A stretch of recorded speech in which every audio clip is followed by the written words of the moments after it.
Welcome to my channel more Guru. Friends, बहुत ही important topic है, खासकर वो बच्चे जो एमबीबीएस की तैयारी करने जा रहे हैं। एमबीबीएस का डॉक्टर बनना इतना आसान बात नहीं है। मैं क्यों कह रहा हूँ दोस्तों, इसके पीछे प्रॉपर रीज़न है। अभी आप देख रहे होंगे फिलहाल क्या हो रहा है।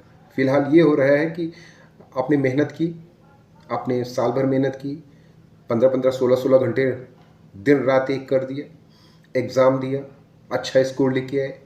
आपको लगा हाँ, 1 साल 2 साल मैंने ड्रॉप किया, इस बार मेरे बहुत अच्छे स्कोर आ गए, मेरा सिलेक्शन कंफर्म है। लेकिन पेपर लीक वाले भैया आ गए। पेपर लीक वाले भैया ने पूरा काम कबड़ा कर दिया आपका। तो यहाँ पर आपको इतना बड़ा गहरा झटका लगा है कि आप उसके बारे में सोच भी नहीं सकते हैं। ना मैं ही सोच सकता हूँ। मेरा कहना आसान हो सकता है कि आप भूल जाइए, सब कुछ करिए, आप नेक्स्ट मूव करिए, लेकिन वाकई में जिसने मेहनत की हुई, मैं उनकी बात नहीं कर रहा हूँ जिनको पेपर मिल गया था और उसके बाद उन्होंने 700 या 710 नंबर, जैसे कि आप देख रहे होंगे बहुत सारे कोचिंग वाले, आपके कितने बन रहे हैं, आपके कितने बन रहे हैं, कोई कह रहा 710 को 100, अब वो सब फर्जी हैं। तो इन लोगों से आप थोड़ा सा सावधान रहिए। दूसरा सबसे इम्पोर्टेंट बात है कि किस लिए कठिन है, मैं आपको बताता हूँ। एक नॉर्मल बच्चा अगर उसको एमबीबीएस का डॉक्टर बनना है तो घर से तो नहीं बन सकता, ना ही विदाउट कोचिंग बन सकता है। बहुत ही रेयर केस में ऐसे केसेस आते हैं जिसमें बन सकता है। तो कम से कम आपको कोचिंग ज्वाइन करनी है। आप ऑनलाइन ज्वाइन करिए या फिर ऑफलाइन कोटा जाइए, या फिर कहीं पे भी, लखनऊ या कहीं पे भी आप जा सकते हैं ब्रांचेस में। आप जाएंगे, रहने का या अकोमोडेशन का खर्चा, ठीक है, उसके बाद कोचिंग का खर्चा, कुल मिला के कम से कम 1 साल का 3 से 4 लाख रुपए आपको खर्चा करने हैं, 4-4.5 लाख रुपए। अगर आप ऑनलाइन भी करते हैं तो कम से कम 1.5 से 2 लाख रुपए आपको खर्चा करना है, क्योंकि 10 तरह की सीरीज़ होती है, 10 तरह की ऑनलाइन ऑफलाइन सीरीज़ होती है, जिस तरह से वो भी मैक्सिमम पेज में होती है, तो वो भी आपको ज्वाइन करना है, ठीक है। तो एक जो मिडिल क्लास फैमिली का बच्चा है, जो जिसकी इनकम उतनी अच्छी नहीं है, फादर इनकम, वो कैसे करेगा ये सब चीज़ें। मान लीजिए कि उसके फादर ने, किसी ने भी उसको पैसे दिलवा के एमबीबीएस करवा ही दिया, उसने 16-16, 17-17 घंटे, 18-18 घंटे पढ़ाई भी की, पूरी मेहनत की, और उसे लगा कि बहुत अच्छा स्कोर वो कर रहा है। अल्टीमेटली पेपर लीक वाले भैया आ गए और उन्होंने पूरा काम खराब कर दिया और आपको लगा कि आपका सब कुछ खत्म हो गया। मान लीजिए पेपर लीक हुआ और आपको पता नहीं चला, फिर भी आपका स्कोर अगर 1 नंबर भी कम होता है, आपको एमबीबीएस की गवर्नमेंट सीटें नहीं मिलती हैं, जो कि 55-56 हज़ार सीटें हैं ऑल ओवर इंडिया, उसमें से नहीं मिलती हैं, तो फिर आपके पास ऑप्शन बचता है, या तो फिर आप ड्रॉप करिए, नहीं तो अगर आपकी फाइनेंशियल कंडीशन अच्छी है तो आप जाइए डीम्ड या फिर प्राइवेट की तरफ। और डीम्ड और प्राइवेट का मतलब कि कम से कम 1-1.5 करोड़ रुपए आपको रख के चलने पड़ेंगे। तो यहाँ पे वो बच्चा जो कि कोचिंग नहीं कर सकता था, जिसके कोचिंग करने के पैसे नहीं थे, वो ये चीज़ें अफोर्ड नहीं कर सकता। उसके पास 2 ही 3 ऑप्शन है, या कि अगर वो एमबीबीएस को ही अपना गोल समझता है तो फिर वो ड्रॉप करेगा, फिर से वो ड्रॉप करेगा, दोबारा ड्रॉप करेगा, तीसरा ड्रॉप करेगा, कोशिश करेगा, अपना एफर्ट देगा उसमें।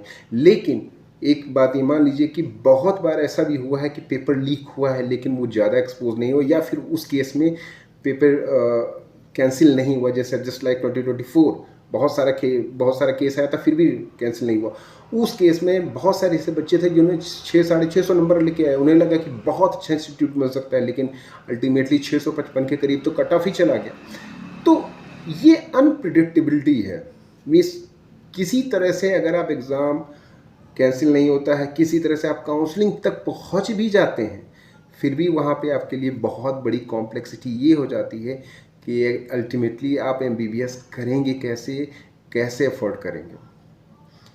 एनएमसी बिल आया था, एनएमसी बिल 2019, जिसके थ्रू प्राइवेट या डीम्ड कॉलेजेस की 50% सीटों का फीस गवर्नमेंट के बराबर होना चाहिए था। केवल एक स्टेट ने उसको लागू किया, वो भी चुनाव से पहले। अदर स्टेट में भी लागू नहीं हुआ। मीन्स यहाँ पे कोई आपके बारे में सोच नहीं रहा। ये सारी चीज़ें लागू होनी चाहिए। बेसिक शिक्षा जो होनी चाहिए वो कम से कम आपका, मीन्स चाहे आप डॉक्टर बन रहे हो या इंजीनियर बन रहे हो, वहाँ पे आपको थोड़ा फाइनेंशियली आपको साउंड करना चाहिए, गवर्नमेंट को भी, ठीक है। इन सब केसेस में हेल्प ज़रूर चाहिए।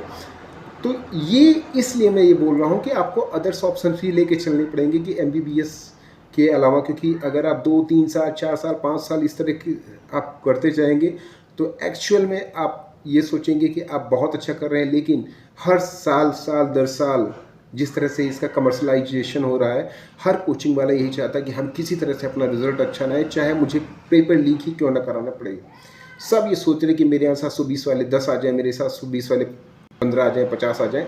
क्यों? क्योंकि उनका रिजल्ट अच्छा होगा तभी कोचिंग उनकी टॉप पे जाएगी और बहुत सारे करोड़ों रुपए उनके पास आएंगे। तो एक्चुअली में ये कमर्शलाइजेशन की ही वजह से आप लोगों को इतनी दिक्कत हो रही। इतना अगर कोचिंग का कमर्शलाइजेशन नहीं हुआ होता तो शायद इतना कंपटीशन नहीं होता। एक जनरल बच्चा जो घर में बैठ के प्रिपरेशन कर रहा है वो भी एग्ज़ाम को क्वालिफाई कर सकता था, लेकिन ऐसा नहीं हो रहा है क्योंकि अल्टीमेटली ऐसा परसेप्शन बन भी गया है, ऐसा क्वेश्चन पेपर ही बनाया जा रहा है जिससे कि नॉन कोचिंग स्टूडेंट बहुत ही रेयर केस में उसको क्वालिफाई कर पाएँ, या बहुत ही रेयर केस में उनको गवर्नमेंट या फिर अच्छी कॉलेज की सीटें मिलता है। तो इस तरह से सोच के इसका कमर्शलाइजेशन हुआ है। तो ये चीज़ें पे वर्क करना चाहिए गवर्नमेंट को अभी, कि सोचना चाहिए कि कोचिंग का कमर्शलाइजेशन जब से हुआ है तब से बच्चों को एमबीबीएस डॉक्टर बनना बहुत ही मुश्किल हो गया है। आई होप इस पे लोग वर्क करें और थोड़ा सा इसके बारे में सोचें।